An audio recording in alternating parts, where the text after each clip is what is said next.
Once again, I want to welcome every single one of you to the show. They call me Dr. Ava. I am an internal medicine hospitalist who has three kids, ages 13, 10, and 8. I've been married 10 years to a wonderful physician. I'm also an author who wrote a book called Paging Dr. You, geared to those interested in going into the medical field. I'm the owner of Dr. Eva B Coaching with the goal of coaching future medical students. I am hosting Help Moments with Dr. Ava for season 5 of the Hope TV. Help Moments with Dr. Ava uses a holistic approach to help you have a good and healthy life, all while keeping it fun and informative. During the show, though, you'll hear me give you general medical advice, never ever any specific one. So, as always, I recommend you seek the advice of your own personal doctor. Today's show is about Black women in medicine. Historically, Black women have long been disregarded in the US. Black women have been at the forefront of the struggle for justice and equality, yet their contributions have been largely overlooked in dominant social justice narratives. Similarly, a unique combination of demanding expectations can constrict Black women in medicine. The medical profession, however, does not confer any special protections. Black women physicians are simultaneously considered superhuman, yet were never enough. In 1864, Dr. Rebecca Lee Crumpler became the first Black female in the US to receive a medical degree from the New England Female Medical College. At the time, though, only 300 out of 54,543 physicians were women, all white women, until Dr. Crumpler arrived. Currently, we have 4.5% of physicians in the US, but only 2.5% are Black women. So let me say that again. It's actually 4.5% of physicians in the US are Black, but 2.5% are Black women. You may ask yourself, but why is so? I think there are three obstacles. One is people telling you that you can't make it. The second obstacle is people telling you that the only reason you do make it is because you're Black, as if to suggest that you're not good enough to make it on your own merit. And then maybe the third reason is you not believing in yourself. As a Black woman, you are considered a threat once you use your voice and bring attention to issues of racism and sexism. That being said, I want to introduce my next guest, Dr. Sarepta Isaac. Dr. Sarepta started her mission in health and wellness, advocacy, and education after noticing a tremendous need while treating her patients in her everyday work. She would routinely encounter patients who were diagnosed and being treated, sometimes for years, with certain ailments and still not know anything about their disease. Many times, patients would come to her simply to ask for explanations and clarification on medication, treatments prescribed by other providers. The passion and commitment to motivate, educate, and advocate came from this. After completing her undergrad studies at Pace University in 2003 in New York with a major in biology and minor in chemistry, Dr. Sarepta subsequently went on to medical school to pursue and receive her Doctor of Podiatric Medicine degree in 2011 from the New York College of Podiatric Medicine. She went on to residency training at South Nassau Communities Hospital in Oceanside, also in New York. She served as chief resident in the podiatric medicine and surgery residency program during her final year. At the end of her studies, she was awarded a completion of podiatric medicine and surgery degree with an added credential in reconstructive real foot surgery. Welcome to the show, Dr. Isaac. Thank you so much. Thank you, How Dr. are you? Ava. Wonderful to be here. I I'm so am happy you're here wonderful. with I'm us today. great. This is awesome. I'm Thank so, you. so Thank you happy for you're here with having us me. today. So tell us a little bit more about you and your journey. Oh my gosh. Well, first of all, that intro was so, I think it was so fitting, right, for what we're talking about today. And my journey, sometimes we don't often sit back and think about the journey, what it took for us to get here, and I think a lot of times it happens more so for us as Black women because we're always in this race, right? We feel like we always have to keep going, and we always have to move to the next step and get to that next goal. But it's great to be able to sit back sometimes and just hear where you've come from, hear how far you've come, and give yourself credit for that.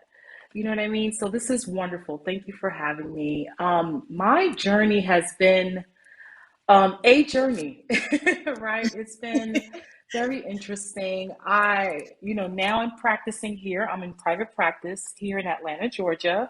Started my practice a year out of residency, which most people thought I was crazy. They still think I'm crazy because, who does that, right? You need to be practicing for a while before you can go into private practice. But moved here from New York with a small child. I have a 10-year-old daughter, single mom, got divorced during residency, which was another crazy aspect of the journey, and just came here and really started, hit the ground running. You know what I mean? Just trying to make the thing happen. And here we are, And you're doing so great here I things, am. by the way. You're doing wonderful things Thank for the you. community. Thank I you, love my to friend. appreciate that about you. Thank So, you. first of all, how did you get into medicine? Wow. So I think my passion started, or my interest, I guess I should say, started in high school. In high school, I started to develop this interest in science. So I actually started from science, loving chemistry, falling in love with it. And interestingly enough, what got me interested in chemistry was because the first Black scientist that I Mm, ever had, scientist teacher that I ever had, was in the 11th grade. I still remember this woman. She came in, she was new to our school. Yeah, she came in and they introduced her as her being our new chemistry teacher. And I think that's when it kind of dawned on me, like, although I'm like in the 11th grade at this point, I guess I'm about maybe 16. And that's when I'm realizing that, wait, you're going to be our chemistry teacher? No other yeah. teacher looks like you. That's You know what why I mean? As a matter of fact, you representation look like, matters, right? Because you saw yourself that's in her. right. She looked Yes, like you look like her. And absolutely. she was standing in front That's of you, right. teaching you. She was the chemistry teacher. You had never seen anybody look like her. And you were like, wait a minute, Never. she's That's right in front right. of me. I could do this too. That's right. That's Yeah, right. It that's was just amazing. like an awakening. Oh my Yeah. God, she was wonderful. And she poured so much into me, and just being herself. You know what I mean? I would watch her, how she would explain lessons, and she was so smart and so graceful. And it just showed me a different aspect. It showed me something else that I could be, along Right. with the fact that I was interested in the sciences. You know what I mean? So I Right. think that really helped to awaken, yeah, this interest in science. So tell me, what drew you to podiatry? Yeah, that's a good one. I get that question all the time. They're like, "You like feed? How do you, how Why do you do it? How do you do podiatry? what Like, you?" tell me. Oh my gosh, so much. But one of well, the main reason really was because of a family um, occurrence that we had. I had an aunt who, growing up, she was a diabetic, and unfortunately, she was an uncontrolled diabetic, and she dealt with a lot of different foot ailments and issues as a result of her diabetes. And growing up, I would always hear about this one aunt, how she was constantly going to the doctor. But not just was she was constantly going to the doctor, but she was always going to the foot doctor, to the podiatrist all the time. Like we would hear about, she would, and come to find out later, in my studies, that if she was dealing with ulcers and infections and things like that. But I didn't understand it at that point. I just always hear her going to the foot doctor. I'm like, why is she always going there? What is the issue? Why that? And as I got older and I started to understand that it was a result of her diabetes, and for her podiatrist was everything, because she was trying to save her limbs, right? She was trying to save Right. her legs. And so, she would have weekly appointments with this podiatrist. And that really kind of got me very interested in the field.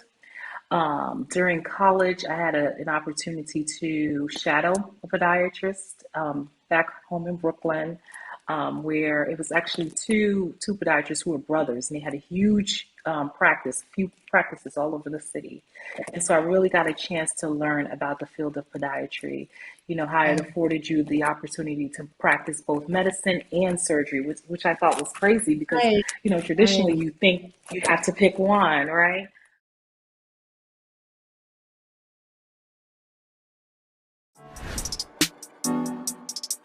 Is love Right. transactional? What is it? It's so good when you loving somebody and somebody loves you back. You know, you want that and somebody loves you back part. What is love? I feel like we just opened up the Miseducation of Lauryn Hill.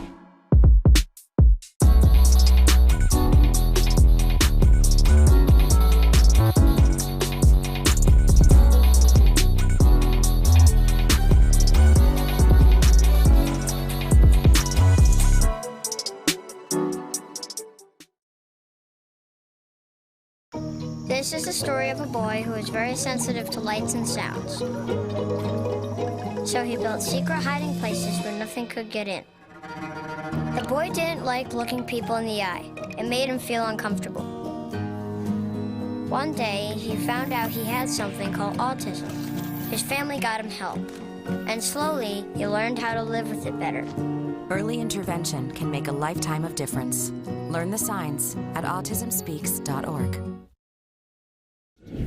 Well, look, you might not be popular, but my favorite character is Celestial because So one of the quotes that I wrote down in the book that kind of stood out to me was, "Love is the enemy of sound judgment." She seemed like a very needy woman. And I can't even respect Andre, because how do you prey on your friend's wife while he's incarcerated? Like, I just can't get with that. And maybe I got too invested in the book,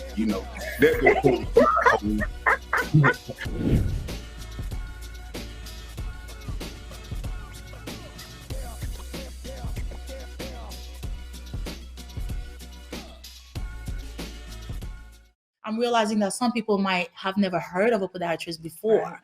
So a podiatrist is a doctor of the foot. They do surgeries as well. They take care of your foot, your bunions, your diabetic issues, your neuropathy. If you have a broken toe or broken anything, they take care of anything that involves the foot. You want to say anything else? Your nails, your toenails, fungus, right?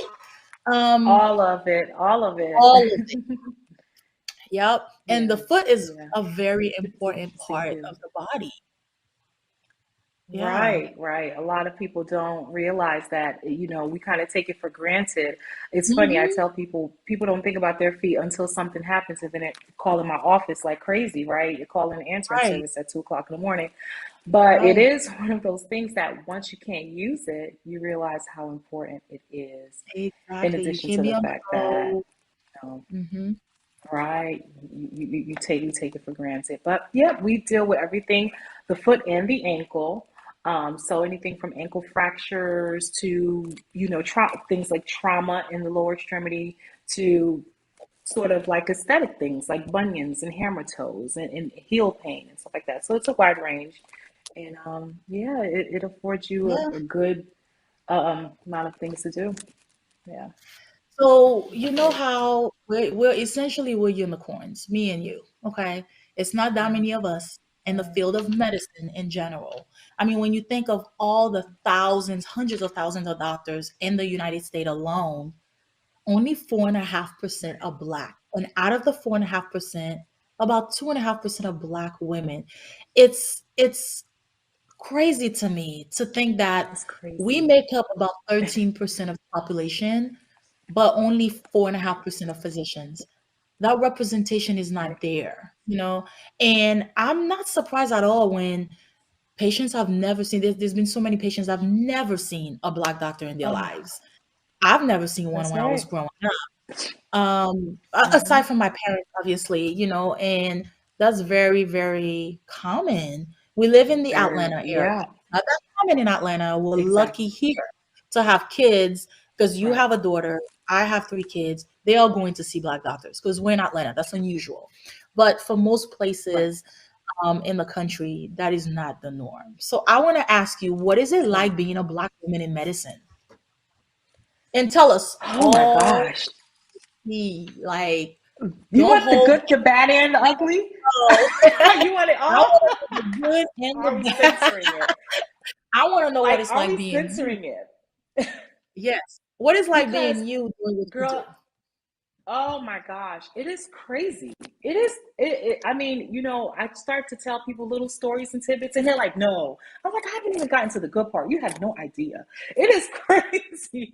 You know what I mean? We all have the same sorts of crazy stories. Anything from like you're rounding at the hospital, about to go see a patient, and someone stops you and asks you to pick up their trash because they mistaken you for the trash person. Because of course you got to be the trash person. You know what I mean? Or things like your business. I have a private practice. People come into my practice all the time, and new patients, and patients straight up tell me they are shocked that I am Dr. Isaac. They had no clue. They thought, they just Just did not like know. And somebody else. Yeah. right, Yeah. And right. that's There's an that's air of because shock that to happens to them. all of us. That happens to all of us. Like you said, we all Right, have the same stories. right, right. So there's just, and you Being know what? And mistaken. I think for us, I'm sorry, go ahead. No, no, go ahead. Go ahead. Yeah. I think for us, what's interesting is that we also get it from different sides, which is what I think a lot of people don't think about. We get it one side where we get just what we described, people being shocked that we're the doctor, people um, questioning the fact. I mean, I got asked one time for a patient straight up. They asked me for my credentials, as if I was carrying them in my lab coat. So we get at that part, and then we also get sometimes we get it. Unfortunately, if we're going to be 100% honest, is we may get it from our people who sort of do look like us as well, because there may be some issues there or some confusion there as well. So it's just really, like you said, you phrased it perfectly. We're a unicorn where a lot of different people don't. It takes them a second to understand it. Even if they kind of know, it's like, are you really the doctor though? Like for real? Oh, Right. okay. You know what I mean? And Yeah. it's crazy. We have kind of built this defense mechanism where we're like, we brush it off. We're used to it now. But when we stop and think about it, like that thing, others are not dealing with that. You know what I mean? So for us to constantly have to justify who we are and reassure people like, yes, I promise you, I'm not wearing somebody else's lab coat. I truly am Dr. Isaac. You know what I mean? It gets tiring at times. Right. So true. It's so true. Yeah. Because throughout our whole career, we've been having to go through these microaggressions on a daily Yeah. basis, multiple times a day, that it becomes a normal. That's your normal. That's our Yeah. normal. But like you said, when you sit down and think about it, it's really not normal. It's not normal to have to defend yourself all Right. the time. It's not normal to have to prove yourself all the That's right. time. It's not normal to have to show people that you really belong. That's our thing. We belong. Right. That's It's our just thing. not That's our yeah, it's not normal to have to always, always, always prove who you are. If I'm in the right. hospital, it's because I belong here. My credentials Right. got me where I am, just like the next person. Correct. Yeah, That's and you right. always get confused or mistaken for the secretary, the social worker, the food person, the janitor, and not that there's Gotta nothing laugh. wrong with that. It's nothing wrong with Absolutely being not. all of Right. these things, but that's just not who you are. You want to be called Right. who you are, you know, and that's Correct. definitely Correct. something that we're having to deal with on a regular. So, in your opinion, why is diversity in medicine so important? Oh gosh, I think just for those reasons we just talked about, right? Because the diversity is needed. So hopefully one day, perhaps our children won't have to go through these constant microaggressions that we're having. Yes, and we can look at it from a standpoint of, yeah, we have gotten here where those who've come before us, a lot of them were not able to obtain these positions. And I think we have a responsibility to do a lot of the things that you're doing, utilizing your platform, which is phenomenal, to show people and to encourage pre-med students, those who may be interested in the sciences, to include them and say, hey, you can do this.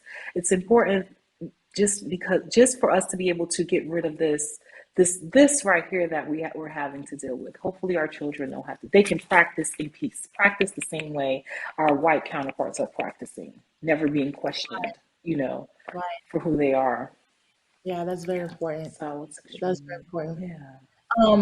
Hopefully that can change. Well, I gotta ask you this: between seeing patients, being a mom, a business owner, Yes. traveling, how do you juggle everything on your plate? Oh my God. I'm always going crazy, and you personally know that. So we're not gonna take the front. I understand. We ain't gonna take the front. Okay. You already know I'm always like, this is crazy. Girl, I don't know. I think we just do it. What do you think? I think that as women, and as Black women, we have just built this. First of all, we multitask like a beast, okay? Because I could be talking to you now. You don't know if I don't have food on that stove cooking, and also, I'm making copies that I need for. Like, it's a lot of things might be going. Listen, right? When do we ever do one thing at a time? Like, who does that? So that's one. We multitask, and we prioritize, we organize, we do what we have to do. It's just what has to be done. I'm happy that there's a big movement around self-care, and I'm one who, absolutely am a believer in self-care. I will, with everything that I have going on. I'll get what I have to get done, but I won't spare a minute to go ahead and unplug. I'll be at the spa for a day. If I need a shopping day, I'm going to do that.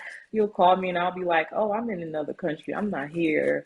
I'll get back to you, something like that. So I will carve out self-care time. So I do that as well. That's extremely important because I believe that you can't pour into others if you're, from an empty vessel. So I do that. But we also do what we have to do, right? That's what it comes down to. A lot of us, we collectively, we haven't been afforded the opportunity to kind of just sit back and, whatever happens, and just roll with the punches. I think our experiences have showed us collectively, albeit we've had different experiences, but we've learned that you need to do what you got to do. And to get to this position where we are, I think we've had many, many experiences along the way. Like, you need to get it done. Period. Oh yeah. Get it done. Oh yeah. Right? Oh yeah. Yep. So, you have to work like that's 2 to 3 times harder just to be able to be given half the recognition. Isn't that something crazy? That's right. It's true. And we've been so conditioned to having to do that from the beginning that it becomes a habit. So you just continue. You're having to just do anything that you need to do to maintain, to make sure you're successful, to make sure your family has what you didn't have growing up. So it's just embedded in us. We're just hard workers. That's what we're here today. You have to be a Black woman in medicine in this position now. Right. We all had the same experiences. You have had to have worked 2 to 3 times harder just to be afforded half the recognition. And I'm hoping that in the near future, minimum. Minimum. And I'm hoping this changes because it's not fair. It's not fair. No, it's not. It's not. Yeah. And I share that same sentiment. I hope for our children, I hope that we're laying the foundation that they don't have to, that model doesn't have to be true for them. Work twice as hard and, deal with the microaggressions. But for now, this is what we do. And all we could say, I guess, along the way, make sure you take care of yourself, take that time that's needed, unplug when you need to, and then get back into it because that's what's needed to survive being a Black woman in medicine today. Yeah. Absolutely. Yeah. Absolutely.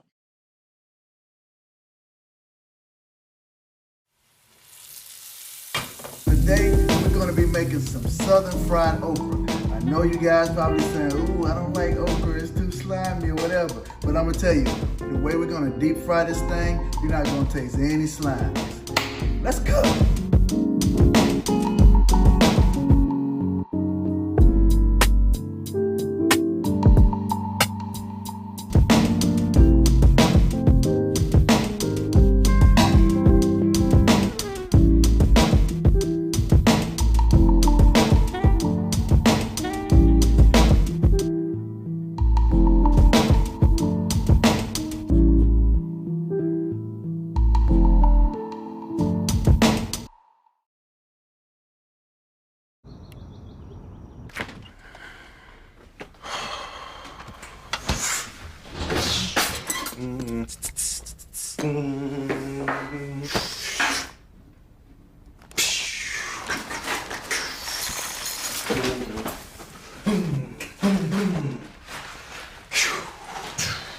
We are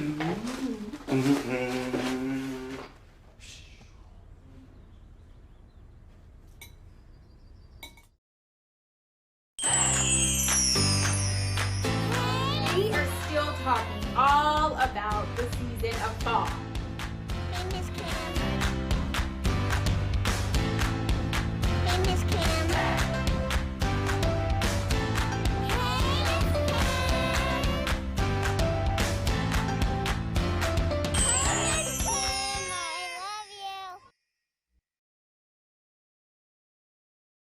A lot of people find it hard to bring up concerns about their health to their doctor. Why do you think advocating for yourself is so important, and why is it sometimes so hard? I think it's many things. I think it's hard for people to advocate for themselves. First of all, because they're fearful. They are Mhm. scared, right? They're scared.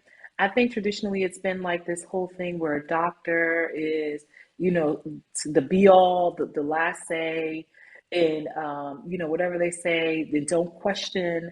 And that's not a practice philosophy that I hold. I tell my patients, personally, when you come to my practice, I am a co-captain in your health. Right. I'm seeing many people but you are an expert in yourself. And so I can tell you based off my studies and my experiences, I can give you recommendations and treatments that I know to be effective for your specific diagnosis or ailment. But you have a responsibility to tell me if you feel otherwise, if you feel, and we'll have a discussion about that. Perhaps I might have prescribed something or recommending something that you've had an adverse reaction to, right? You're responsible to partner with me, right? This is a partnership. And I think people have been fearful to talk to their doctors that way because doctors don't usually invite them to do so. That's the first thing, right? Right, And then the right. second thing is, I think that for a lot of people as well, because of what we were talking about before, if the doctor doesn't look like them, you imagine, let's say a young black, a young female, maybe in her 20s. I've been in this experience. I've had this experience, going to a doctor, an older white male in his 60s. We have nothing in common. I'm Mm. trying to get through this visit as quick as possible, sir. I guess whatever I don't even know much, you might be, and then sometimes us doctors, we get into the lingo, the jargon, and there's 15 minutes to this visit and we're out. I mean, you know what I mean? So you can't relate to that person. And for a lot of minorities, especially if they can't relate to their doctor, there's fear, there's people do not understand what's going on with their health. I think it's multifactorial. So many things They going don't on, trust. right? They don't trust because of what happened before. They don't It's many trust. things, many Exactly. things. But that's Oh my why gosh. representation matters, and that's why I'm so glad you're doing this thing. Right. To see how wonderful you are, Thank how much you. of a boss you Thank are, you. Thank and you, my how you sis. can Likewise. She like the community biggest boss. She's like this the biggest boss, y'all. But okay. Okay.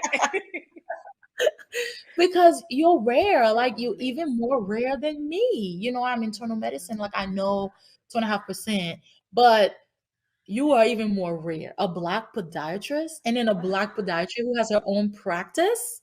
I mean, come Oh on. my I God. don't even think there's anything like that I within 50 miles of you practicing. So uh you probably not haven't a even lot. researched it, but it's true.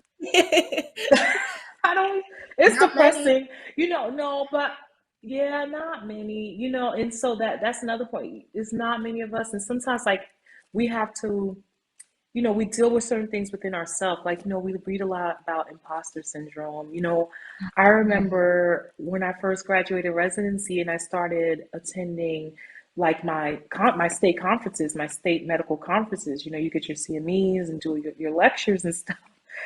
It's like, I don't, so that means I done graduated med school, graduated residency, everything. And these are my colleagues, but I do not feel like they were Yes. my colleagues because they, Yeah, like you the look exact around opposite and of me. yeah, there's nobody that Everything looks was like you. opposite. It Mhm. was older white male. I was even like, let it be a younger white male. I mean, let me see some white female. Let me see something come back, but Again, with us trying to promote diversity in medicine, regardless of the field that you want to go into, or diversity in an allied health profession, we just need more of us. We just need more diversity. It's to the benefit of the patient, to the benefit of fellow practitioners. We need to see us out. Our voices, we need to be at the table, right? Because people who look just like us are being treated. So, yep, we do. And it's not because we're not smart, and it's not because we can't do it. It's those three obstacles that I'm thinking they are. Either somebody told you can't do it and you believe them and you quit, right. or somebody is telling you, well, the only reason you will make it is because you're Black, like affirmative action, so that you don't believe in yourself, or like the third, you don't believe in yourself. Again, I think it's one of those three things. If we can instill that in our young Black women earlier on and let them know, don't listen to what people say. If you believe in it and you can do it, go ahead and push yourself. And it doesn't matter if you're in because of affirmative action. You're in at the end of the day. Right. Okay. You're still in. Right. You're still here. That's the I don't right. That's the message right there. Right. Mm-hmm. So right. What 3 lessons would you impart to the up and coming young Black female physician that you wish you had known in your training or the first few years as an attending? Oh my gosh, that is so 3 good. lessons. I love that question. That's a good one. That one is juicy. Let's see. Gosh, one? No, this gets me so excited. But one is something that you and I, we practice this all the time. And we even say it, right? This is our mantra. That you need to remind yourself that you belong. Right. You seriously, that imposter syndrome, I was not ready for it. When I graduated, I thought once I got there, that's it. I know. I had to double. Is that really my name on that degree? So whatever you need to do, you belong. Number 2, do not allow people to tell you who you are. Mm-hmm. Right? You tell people who you are. Sometimes people want to tell you, or they want to box you. That's something that I went through a lot, especially in the very beginning of my attending career. When people told me, nobody does that. You do not go to a new state, practice with a group for a year and open up your practice. You don't even know anyone in the state. And I would explain to people, no, I have this great business idea. This is how I'm going to do it. They're like, nobody does that. And then I would sit back and say, well, just because nobody else does, that doesn't mean I can't do it. Maybe you can't do it. I could do it. Maybe you can't do it. You know what I mean? So don't let, right? People sometimes like to tell you who you are and what you can do. And you're like, oh, you talking about yourself. You're not talking about me. So imposter syndrome, I would say. Don't let people tell you who you are. And then keep pushing, right? I guess it's kind of more of number 2. Don't stop as well, because sometimes people like to kind of tell you, okay, that's enough. Keep pushing. Keep going. If it's something that you truly desire, right? Keep going for it. Don't let people define you. They don't put you in a box. That's when I really get when they try to put me in a box. I break the box. They always try to put us in a box. It's time for us to come out and show them that we're capable of anything we set our minds to. That's right. I do like that. Right. I do like that. That's right. Yep.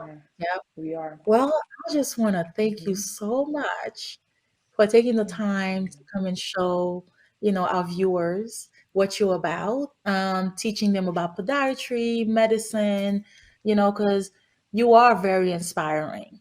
I know a lot of people look up to you because of what you've been able to accomplish and what you continue to accomplish. And the things that you are doing in the community, it's amazing. So kudos to you.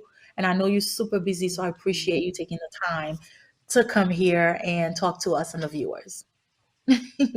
Thank you so much, Dr. Ava. Thank you for having me. It's been an honor. And I hope that something resonated with your viewers, and they take away the message that you can be here as well. We want you here. We're waiting for you. We're waiting for you to join us. Right. That's right. Yeah. So why does representation matter? Research suggests That patient-provider ratio and gender concordance can have many, many benefits.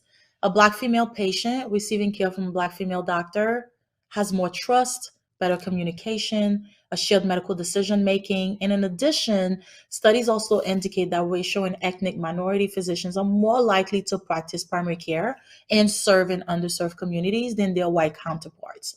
And that's very important because a lot of underserved communities, have African Americans that don't have access to care. Currently, only 2.5% of doctors in the US are Black women. How can we increase the number and change the face of medicine? Well, I think we must start with our children.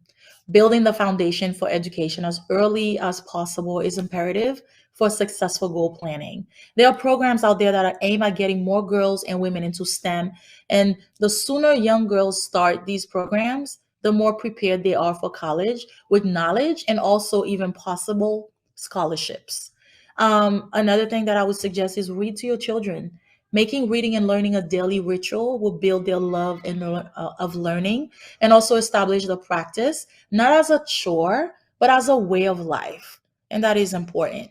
Get them help. If your children are in need of a tutor or a mentor, seek help for them. Because sometimes as a parent, we don't know everything. I mean, I don't really know math that much. I'm not the best at math. It's been a long time. So I get a tutor for my children when it comes to math. I'm not even going to try.